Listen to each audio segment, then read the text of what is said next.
Shalom, shalom, queridos. Márcia Schoff Maluf aqui, Ministério Casa da Glória. Sejam muito bem-vindos ao nosso seminário Sinais do Apocalipse. São várias aulas e nós vamos abordar temas como a segunda vinda de Cristo, os sinais da segunda vinda de Cristo, sinais da consumação da era, sinais atuais que nós estamos vendo, que lógico estão na palavra, mas que nós já vemos na nossa atualidade. Estudaremos também escatologias extrabíblicas ou apócrifas, como por exemplo a escatologia islâmica e a escatologia rabínica. Coisas importantes para nós sabermos e nos prepararmos como noiva de Cristo para a sua vinda. E aí, estão preparados? Vamos lá? Não se esqueça de se inscrever.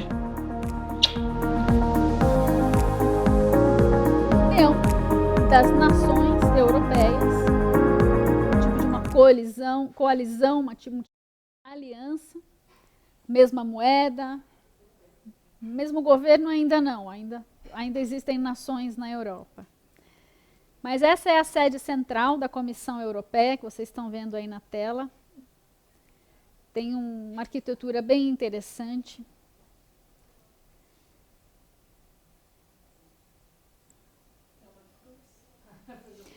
Tá difícil de saber, parece uma ameba. Para mim isso é uma ameba, gente.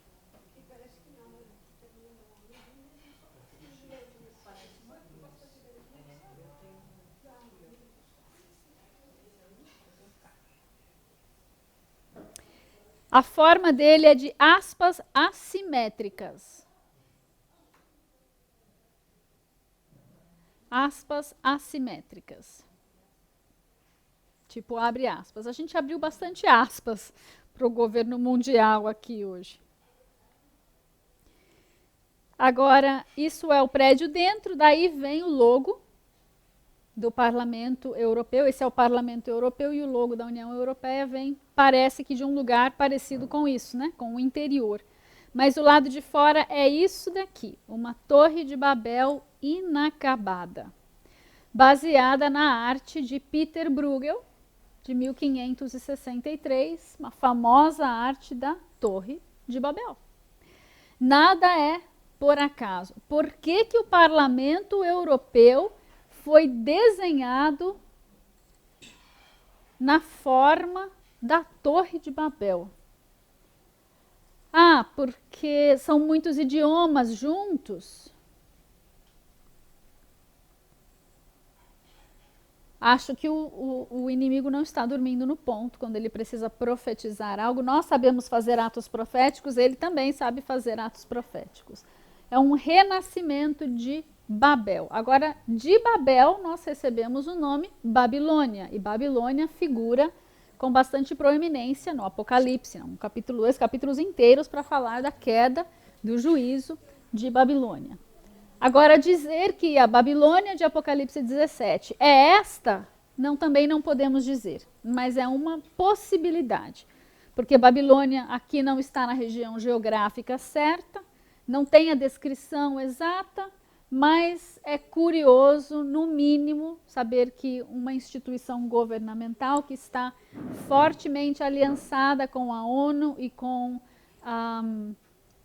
o Fórum Econômico Mundial, que tenta controlar as nações, talvez não tenha, é difícil a gente imaginar que não tem nada a ver uma coisa com a outra. Então, mantenhamos as caixas doutrinárias abertas, as possibilidades abertas, e não se esqueça dessa simbologia, desse tipo de profecia que nós temos aqui na Europa.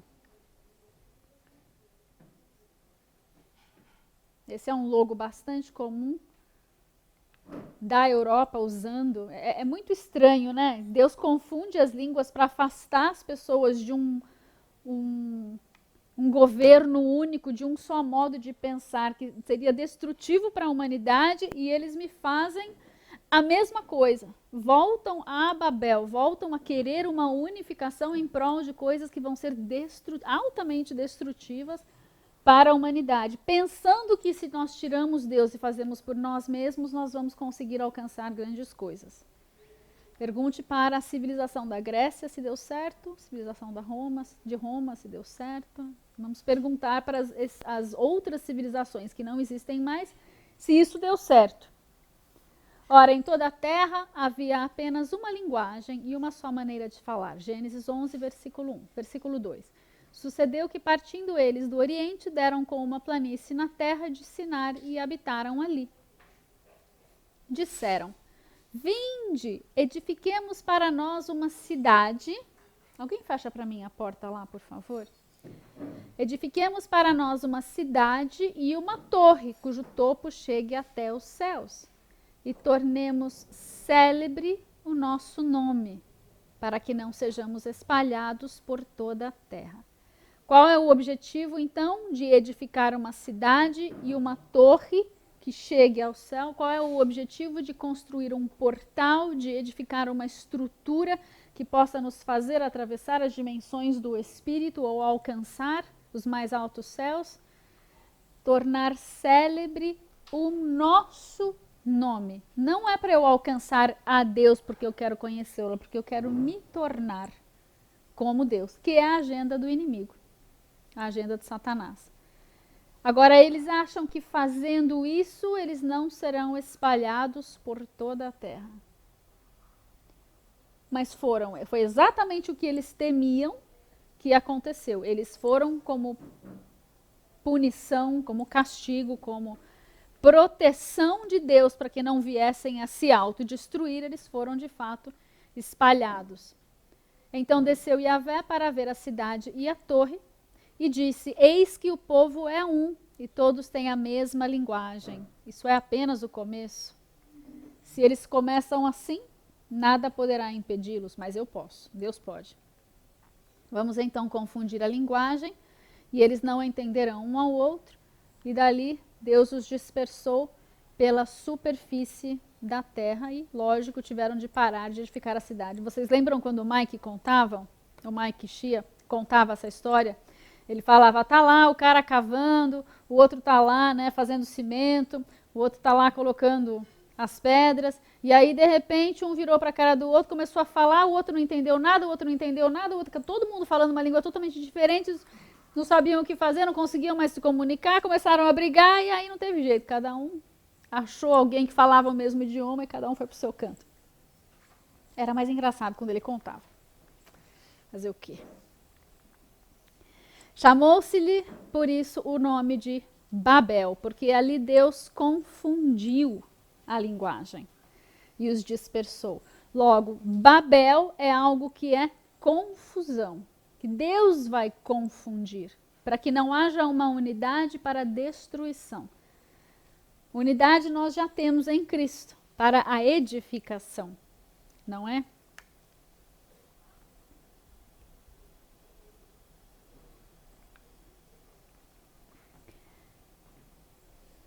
Continuando ainda na Europa, mais um símbolo da Europa é esse touro com a mocinha em cima do touro. Essa mocinha é a Europa. O nome dela é Europa. Aqui nós vemos uma moeda comemorativa e outras esculturas, né? Essa da direita é o Conselho da União Europeia, está na frente do Conselho, do prédio do Conselho, e o da esquerda está em Bruxelas, na sede da União Europeia. Vamos entender um pouquinho dessa lenda, né? E até saiu aqui no Brasil, não, no Reino Unido. Você pode ver aqui, você pode ler, expresso.co.uk.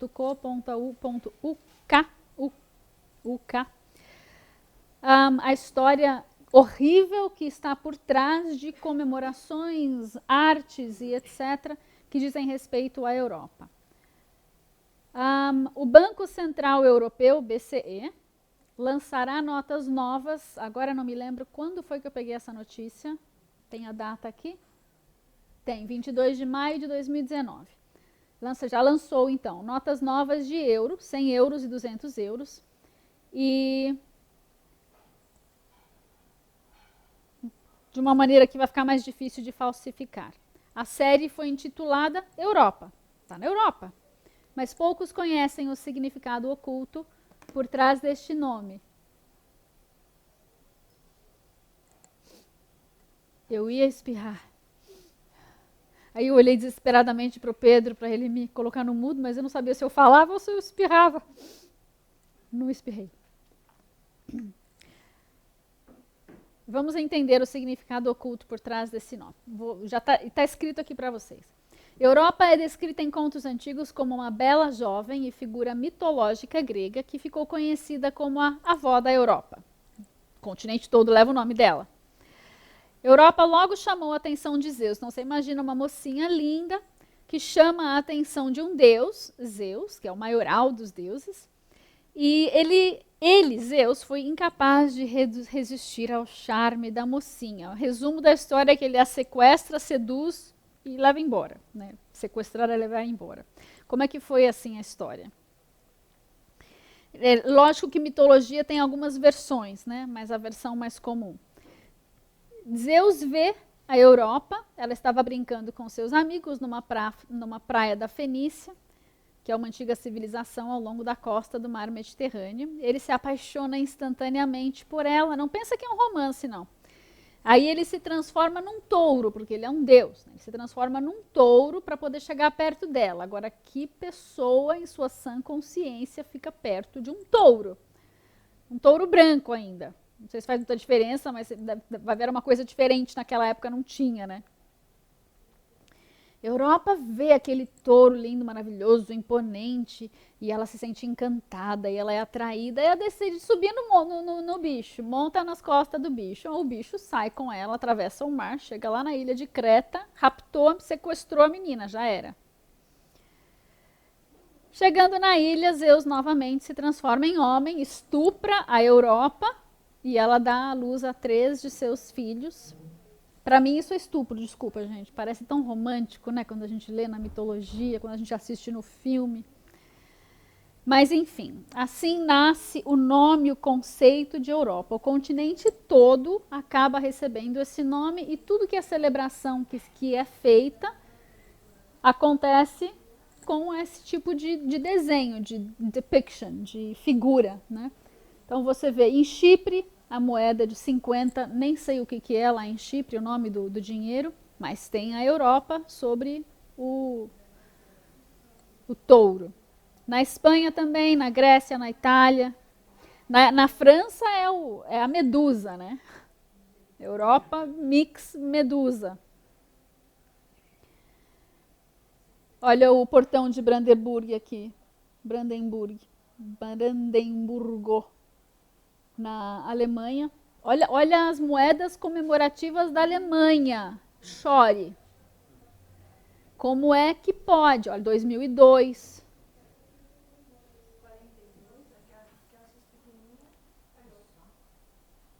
Essas são do nazismo mesmo, essas aqui de baixo. 39, 42, 38. Mas não devia estar numa moeda de 2002. Né? Sei lá. Não é muito coerente. Agora, essas duas aqui são contos dos irmãos Grimm. Vocês já assistiram? Tem uma série dos irmãos Grimm.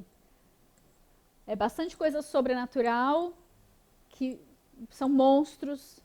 Faz muitos e muitos anos que eu assisti alguns. Mas eu me lembro que eram monstros, sei lá, que transformavam.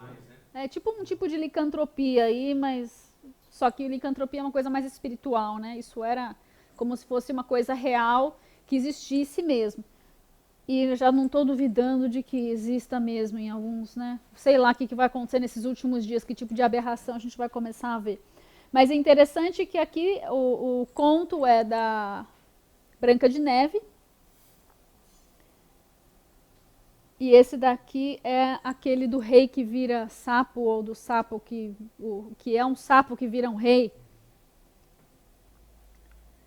Enfim, são coisas interessantes que nos mostram algo a respeito da cultura e em que direção eles estão indo, para onde está encaminhando essa cultura. A meretriz e a besta, Apocalipse 17. Só para a gente dar uma lembradinha aí no versículo 3, o anjo do Senhor, o anjo leva João em espírito a um deserto, onde ele vê uma mulher montada numa besta escarlate. É por isso que a analogia ela é tão forte, que muitas pessoas não conseguem enxergar nenhuma outra possibilidade de interpretação para a Babilônia, senão a ONU, que, né, a partir desse governo de União Europeia, situado na Europa, por causa dessa analogia desse touro de Zeus e essa menina. Dá para entender como se chega a essa conclusão, mas nós precisamos deixar essa caixa interpretativa aberta para outras possibilidades, porque não virá somente de um lugar, será um conjunto de forças, né? No nosso último seminário, nós estudamos algumas das profecias que Deus tem dado aos servos do Senhor nesses últimos 100 anos, e nós vimos algumas que batem, né? Um comunismo subindo com um islamismo se unindo para unir, são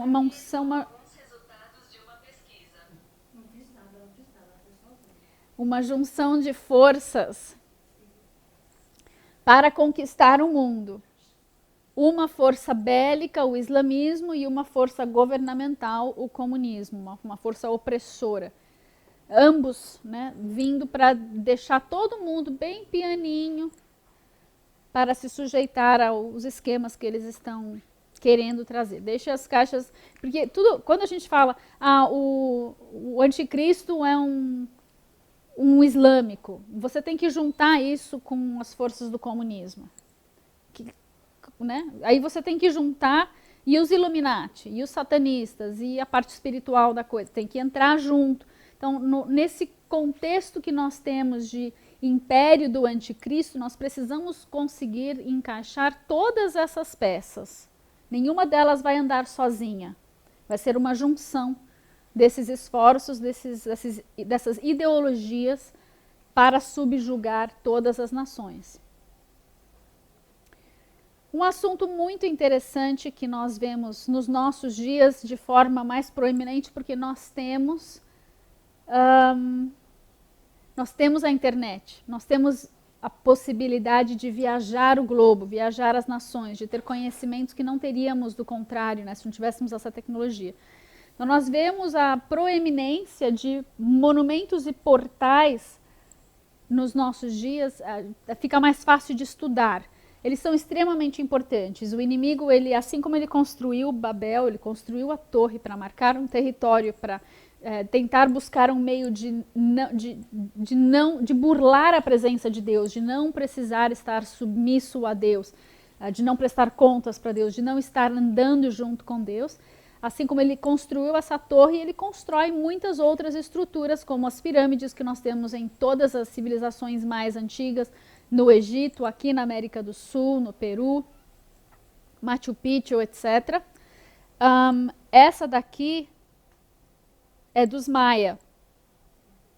Essa estrutura dessa foto aqui. Eu só achei legal para colocar como capa. Ela é do Wikipedia Commons, para quem quer saber de onde veio a foto.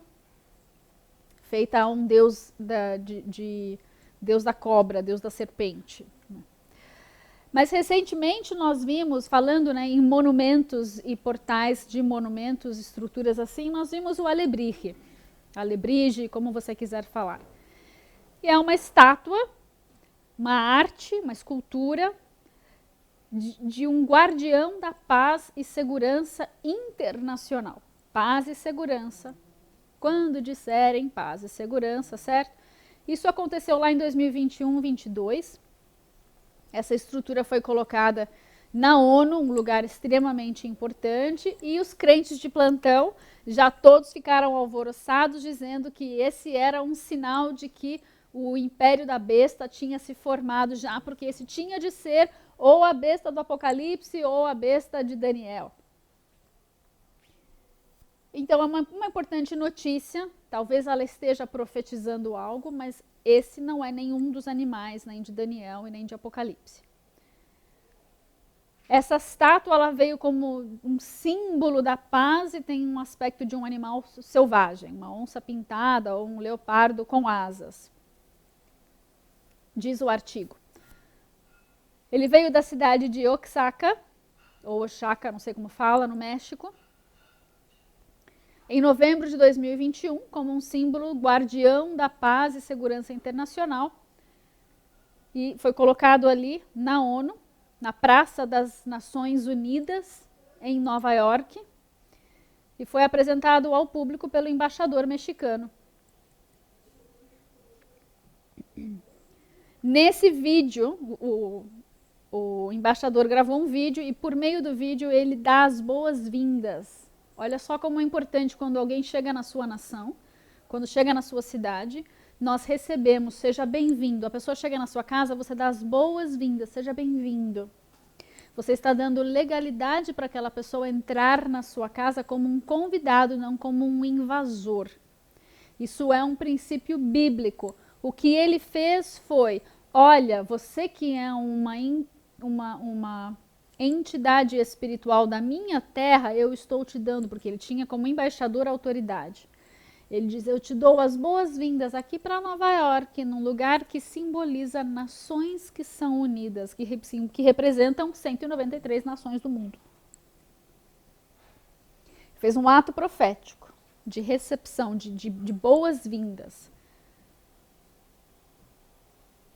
Esse alebrije foi feito por artesãos zapotecas, e olha que interessante a última sentença aí, alebrijes são esculturas de arte folclórica mexicana coloridas de criaturas fantásticas. Vamos ver o que mais seria. Tem que dar uma cavocada para descobrir o que é dentro da parte espiritual da coisa, né? Ele fez, olha a motivação dele para fortalecer a presidência do México. Ele fez uma feitiçaria, ele fez uma macumba. Gente, simples assim. Ele enviou um objeto para um lugar específico com a intenção de fortalecer um governo.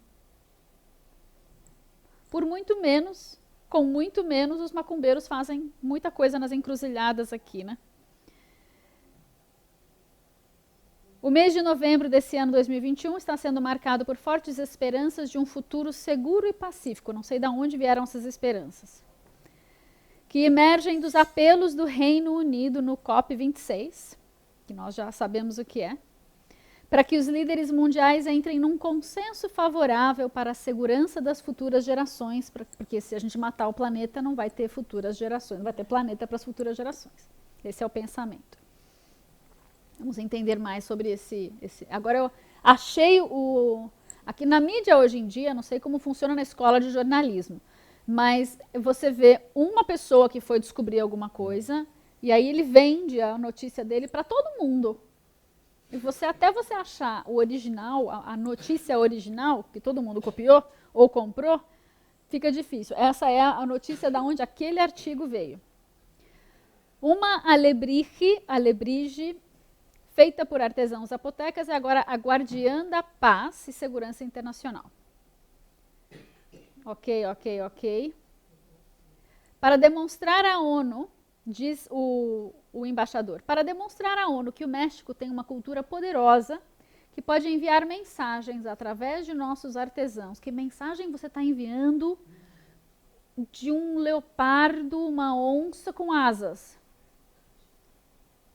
E como há 76 anos o México continua sendo um guardião da paz e da segurança internacionais. Em que planeta ele vive? Aonde que o México é guardião da paz e da segurança internacional? Pergunte para quem mora no Texas. Com aquela fronteira de onde entra de tudo e mais um pouco do México. Drogas, tráfico de mulheres, de crianças, pedófilos, estupradores, terroristas. Então, percebem que nós lemos e falamos, uau, que pessoa espetacular, mas não vai checar qual é a história do México. O México, guardião da paz e da segurança internacional, mal consegue lidar com a sua segurança e paz nacional, quanto mais internacional. E enfim, cansamos de ler aqui paz e segurança, paz e segurança, paz e segurança. Dizem 1 Tessalonicenses 5,3, pois que quando disserem a paz e segurança, então, lhes sobrevirá repentina destruição. O mundo está dizendo, né, está nessa narrativa de paz e segurança, queremos, anunciamos, queremos, está próxima à destruição dos ímpios, que continuam dizendo paz e segurança. Por quê? Porque a paz e segurança que eles anseiam, almejam e anunciam não é a paz e segurança que vem de ter Jesus como seu Senhor e Salvador, de render e submeter sua vida ao Criador, ao Senhor dos Senhores e Rei dos Reis. Vem de ser totalmente independente e lançar fora a pessoa de Deus de nossas vidas e de nossas nações. Mas tem mais. A palavra alebrije significa guardião, onde a nova peça em Nova York é uma combinação de uma onça pintada com uma águia, considerando que são animais fortes e representam a nossa história pré-hispânica e nacional. É um dos artefatos ou artesanatos mexicanos mais conhecidos do mundo, que são figuras fantásticas, que combinam elementos fisiológicos de vários animais reais ou imaginários e os preenchem com cores coloridas e únicas. Olha, esse tal de Pedro Linhares Lopes, um cartoneiro da cidade do México. Não sei o que é isso, não sei de onde veio, qual era a palavra original aqui, que eu não fui checar. Eu traduzi do site para o português. É considerado o inventor dos alebrijes. Olha o detalhe, já que sonhava com essas criaturas mágicas. Olha só, ele teve encontros espirituais, visões e sonhos. E aí ele reproduziu aquilo que ele sonhava. Profético, sim. Ele foi profeta. Daniel sonhou e escreveu a respeito dessas figuras. João ouviu e viu em visões aquilo que Deus queria mostrar para ele, que era representativo do império do anticristo dos últimos dias. O que será, que entidade será essa que ele teve em sonhos e começou a reproduzir como uma arte profética? Quem não entende de arte profética não sabe do que a gente está falando. Mas nós sabemos o que profetiza, o que lança nas frequências, nos ares, um desenho. Não só da alma de quem desenhou, da alma do escultor e do artista, mas da própria arte em si. Alebrijes são reconhecidas principalmente por suas cores, e eu coloquei aqui uma simbologiazinha das cores, como eles dizem, né? Eu achei interessante esse da laranja, porque toda vez que eu vejo essa estátua, o que mais me chama a atenção é o laranja dos olhos, né, que é uma liberação, significa que vai liberar emoções negativas. Mas enfim, então pense que foi um ato profético, as boas-vindas de uma entidade em outra nação, num lugar que representa todas as nações. E nós dizemos que não. No Brasil você não nos representa e você não entra em nome de Jesus Cristo de Nazaré. Aqui não. Vamos comparar quando vocês estiverem orando pelo Brasil. Lembrem-se disso, vocês que são guerreiros, libertadores, sabem melhor como orar em relação a isso. Fica na pauta de vocês aí. Daniel 7:6. Vamos comparar? Depois disso eu continuei olhando e eis aqui o quê? Um leopardo. Ok. Semelhante a um leopardo. Não é nem um leopardo, é um semelhante a um leopardo. Ele tem 4 asas de ave. Tem 4 aqui? Não, não é esse animal, então, de Daniel. É alguma outra entidade. Ele tem 4 cabeças também. Não estou vendo as 4 cabeças aqui. Então, às vezes eu recebi muita mensagem, olha lá, é o bicho de Daniel, é o bicho de Apocalipse. E eu falei, meu Deus, vai ler o texto? É algo? É. É isso? Não. É algo? É. É alguma coisa da Bíblia? Não, não é. Vamos comparar ainda com o primeiro animal de Daniel. Ele era como um leão, tinha asas de águia. Bom, pode ser uma leoa aqui com asas de águia. Leão, não. E as asas foram arrancadas e ele foi posto com os 2 pés. Pode ser? Pode, mas se fosse leoa, Deus tinha falado que era leoa, né? E o caso aqui não é um leão. Não é também o primeiro animal. E o de Apocalipse? É o de Apocalipse? A besta que vi era semelhante a leopardo, com pés como de urso e boca de leão. Semelhante a um leopardo, faltou as bolinhas, né? Os dots dele. Pés de urso, muita gente falou que isso aí era pé de urso. E a boca de leão, muita gente falou que isso era uma boca de leão. Vamos ler o versículo que vem antes, pelo amor de Deus. Versículo 1 de Apocalipse 13. João diz: vi emergir do mar uma besta que tinha 10 chifres, 7 cabeças. Sobre os chifres, 10 diademas, sobre as cabeças, 9 nomes de blasfêmia. Essa mesma besta que tem 10 chifres e 7 cabeças, ela é semelhante a um leopardo. Cadê as 7 cabeças? Chifres? Não. Pode ser um início de uma formação de um desses seres? Pode. A gente pode especular o que a gente quiser. O X da questão é, não sabemos exatamente o que é, não cabe em nada, biblicamente falando. Coloca na caixa, coloca na prateleira, não precisa jogar fora. Talvez seja um sinal de algo que está por vir, talvez, mas não é nenhuma dessas criaturas que nós vemos aqui. Ainda não é o império do anticristo. Mais importante é nós entendermos a macumba e a feitiçaria que foi feita e colocada num lugar de representatividade para todas as nações. Isso é mais importante para nós como nação entendermos e os guerreiros trabalharem, fazerem aí seu trabalho para quebrarem essas coisas. Mas tem mais, né? Estava ruim, podia parar por aí, mas nem tanto. Então, vamos lá. Vou começar a ler aqui do finzinho da terceira sentença aqui. É por isso que os alebrijes oaxacanos são feitos de madeira dararã, em náhuatles.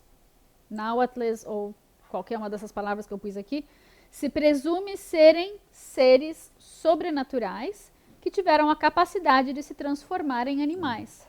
Agora sim você tem licantropia. A licantropia é um ser humano que vira um bicho, mas ele precisa ter um sobrenatural espetacular para conseguir fazer isso acontecer. É uma forma de licantropia inversa, né?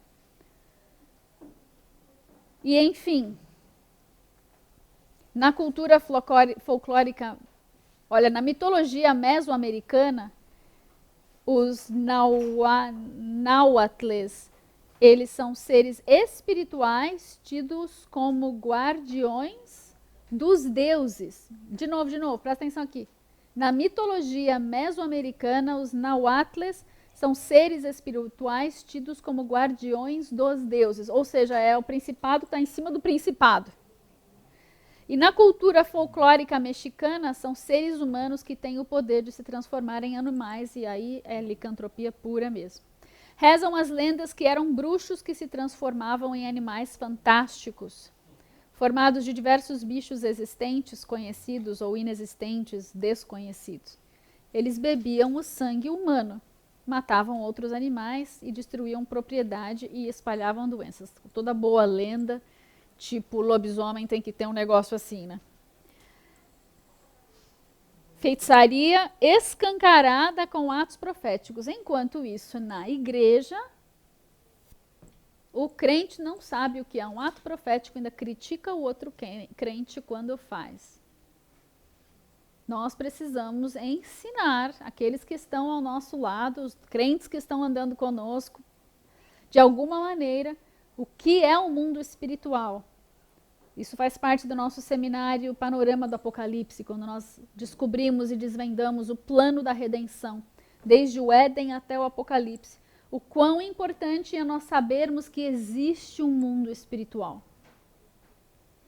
Se eu só vou à igreja bater ponto, ouço a palavra e leio o versículozinho que o pastor me mostrou naquele dia, isso não significa que eu tenho um relacionamento com Deus, não significa que eu sou salvo, nascido de novo, não significa que eu sou cristão. O cristão é um pequeno Cristo, é um seguidor de Jesus, um discípulo de Jesus. O discípulo de Jesus precisa ter a mente totalmente reformada. Foi o que nós estudamos aqui na introdução aos sinais. Que foi o que Jesus fez com os seus discípulos para que eles não perdessem o tempo da sua visitação na primeira vinda. Ele teve de reformar a mentalidade deles, para que eles entendessem que havia um reino dos céus. Ele trouxe para eles o conhecimento do sobrenatural. Hoje nós chegamos 21 séculos depois, E ainda temos cristãos na igreja que não fazem a mínima ideia do que seja o mundo espiritual, não sabem interagir com o mundo espiritual, não sabem adorar em espírito e em verdade, porque não sabem que são espírito. Nós precisamos aprender, porque com os abalos que vêm nesses tempos do fim, nós precisamos estar firmemente, muito bem firmados nessa rocha que é Jesus, com o entendimento completo do mundo natural e sobrenatural em Cristo, para podermos sobreviver. Sim e amém. Amém? Se você não tem nenhuma interação com o mundo espiritual, você não conhece o mundo espiritual, precisa buscar conhecer. Aproxime-se de pessoas. Peça para Deus, Deus, me mostra, me manda andar com alguém que conhece o mundo espiritual para que eu possa te conhecer melhor. Eu quero saber ouvir a tua voz. Não é crente que não sabe ouvir a voz de Deus, é um problema. Como assim filho que não sabe ouvir a voz do pai e noiva que não sabe ouvir a voz do noivo e do esposo? Não pode. Eu pareço um disco quebrado, né? Falo sempre a mesma coisa. Ai. Vamos dar uma olhadinha nos textos. O império da besta, na visão de Daniel 7. Aqui nós não vamos abrir os textos. Nós fazemos isso no Desmistificando 2 e em vários do seminário do Panorama do Apocalipse a gente abre com o léxico, palavra por palavra, para entender exatamente o que o texto diz. Aqui a gente só vai dar uma rápida vislumbrada para ver que não tem nada a ver um animal com o outro, ou é isso mesmo? É isso mesmo, só para ter certeza, vai matar o bicho. Daniel está lá na visão da noite e ele vê 4 ventos do céu agitando o mar grande, que é o mar Mediterrâneo. Mais um motivo porque as pessoas entendem que o cenário dos últimos dias, do império dos últimos dias, se forma mais ali para a Europa. Não tanto no Oriente Médio, mas deixa essa caixa aberta mesmo assim. 4 animais grandes, diferentes uns dos outros, subiam do mar. Um era como leão, tinha asas de águia. E enquanto Daniel via, na visão da noite, as asas foram arrancadas, ele se levantou em 2 pés como um homem, e foi-lhe dada uma mente de homem. Continuei olhando e vi um segundo animal, semelhante. Sempre que você vir na Bíblia semelhante, como, não é um urso, é parecido com. É uma coisa fora do meu quadrado, mas se eu puder comparar com alguma coisa aqui da Terra, é tipo parecido com um urso. Como semelhante a um urso, o qual se levantou e sobre um dos seus lados, então está lá um urso, ele se levanta, não sei como assim, e na boca ele tem dentes e traz costelas, costelas entre os dentes. E ele vai se levantar e comer muita carne, essa foi a ordem que ele recebeu. Versículo 6 de Daniel 7, ele continua e vê outro, um terceiro animal, semelhante a um leopardo, que tinha asas nas costas, 4 asas. Também tinha 4 cabeças, e ele recebeu o domínio.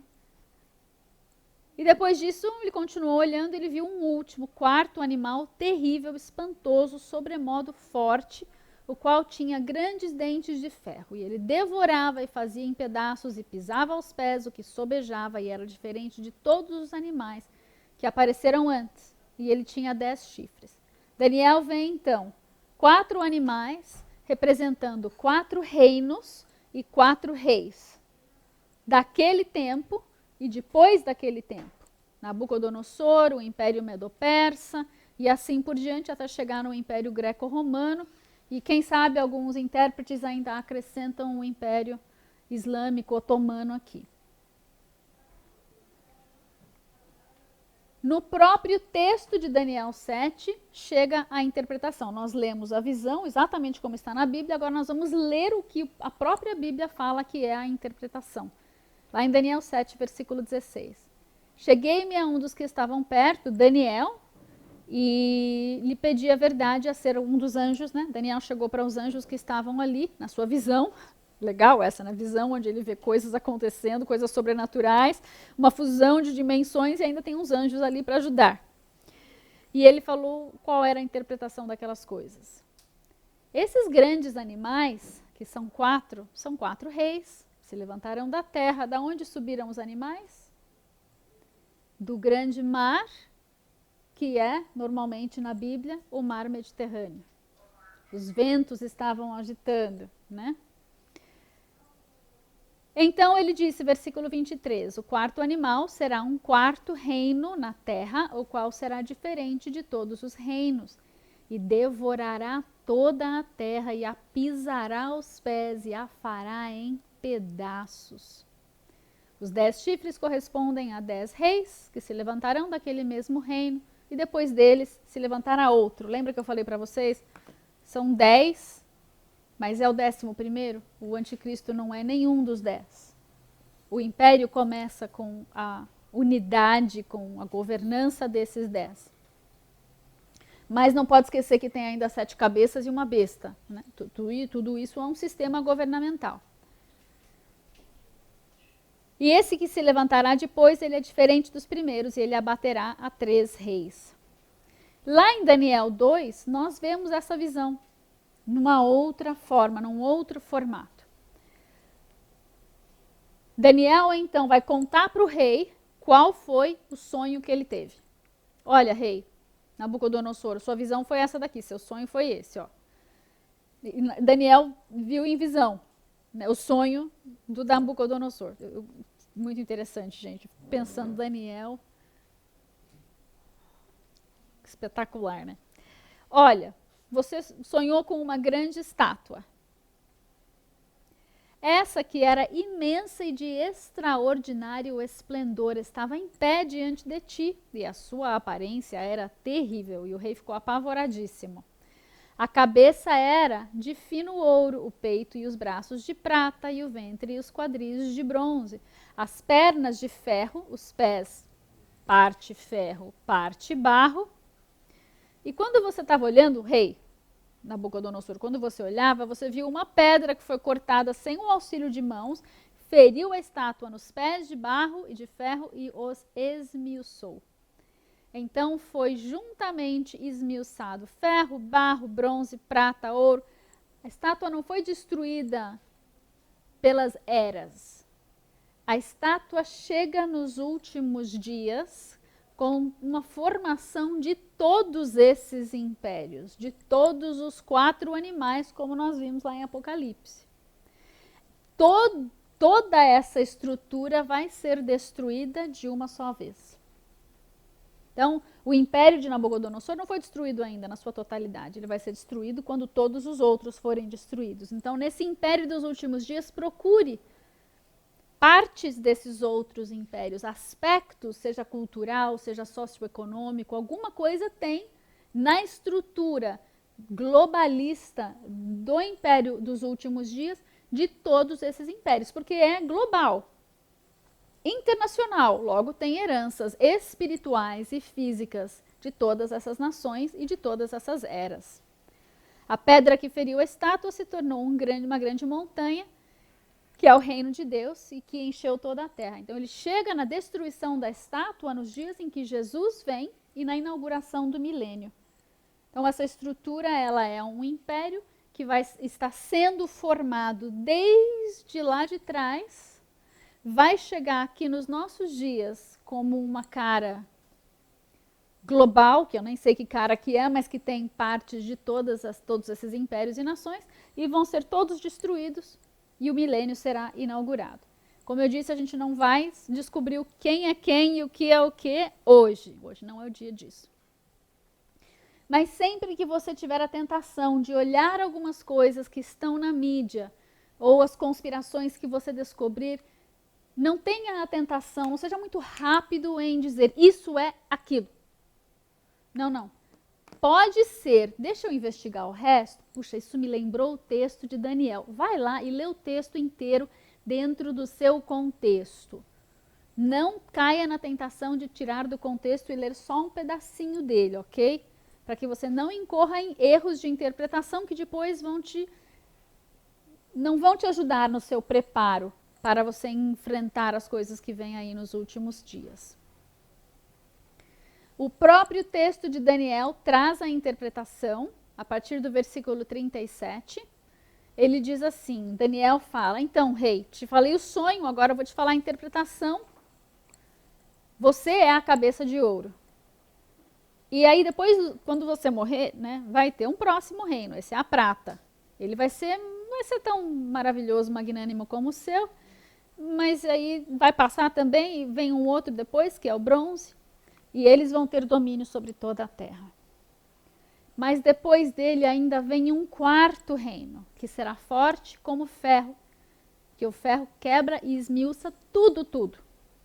E como o ferro quebra todas as coisas, ele também assim fará em pedaços os povos, nações, tudo que ele vier a dominar.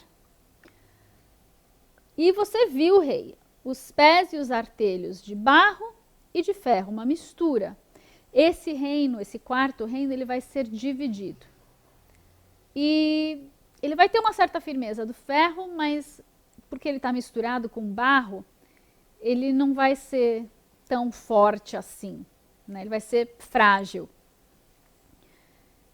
E aí você viu o ferro juntado, unido com o barro de lodo, e eles serão unidos pela semente do homem.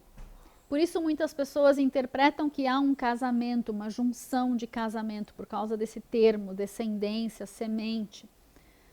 Mas eles não vão conseguir se ligar. Por exemplo, se nós aplicássemos supostamente essa visão ao que nós sabemos hoje dessa junção entre comunismo e islamismo, seria uma coisa frágil, porque são ideologias extremamente diferentes, uma extremamente homicida, né, e a outra ambas extremamente controladoras, uma um pouco mais violenta do que a outra, mas no fim, dependendo de onde está o comunismo, uma não perde, elas não perdem uma para a outra, né? Mas isso não pode ser é isso. Isso tem que ser, puxa, talvez isso faça parte da interpretação disso. Pode ser que haja um casamento. Pode ser que haja uma mistura de ideologias. O que importa é que esse último império do anticristo, ele não é sólido. Ele não é forte o suficiente, porque ele tem várias coisas misturadas nele. E isso vai enfraquecê-lo. Mas nos dias desses reis, o Deus do céu suscitará um reino que não será jamais destruído. Aleluia. Esse reino não passará a outro povo, esmiuçará e consumirá todos esses reinos. Mas ele mesmo, o reino dos céus, o reino de Cristo, subsistirá para sempre. Então, antes de haver o êxito, esse império das trevas satânico do anticristo dos últimos dias, ele vai esmiuçar, ele vai fazer em pedaços, ele vai destruir muita coisa, mas ele não vai perdurar para sempre. Ele não vai ter um período longo de governo. É de 3 anos e meio para 7, acabou. E Jesus vem para salvar, para resgatar, para remir a humanidade antes que... Né, isso não vai se solidificar, a torre não vai ser completa, eles não vão conseguir chegar aonde eles querem, nos céus, vamos dizer. Você chegou até o fim! Parabéns, você é um vencedor. Agora não se esqueça de se inscrever e nos seguir, para que você não perca as próximas aulas. E se porventura você chegou no meio e quer conhecer o nosso conteúdo anterior, não esqueça de procurar na nossa playlist. Não posso deixar de falar. Se você quiser nos abençoar, tem aqui algumas opções para que você possa fazer isso. Até a próxima, então. Até lá. Shalom, shalom.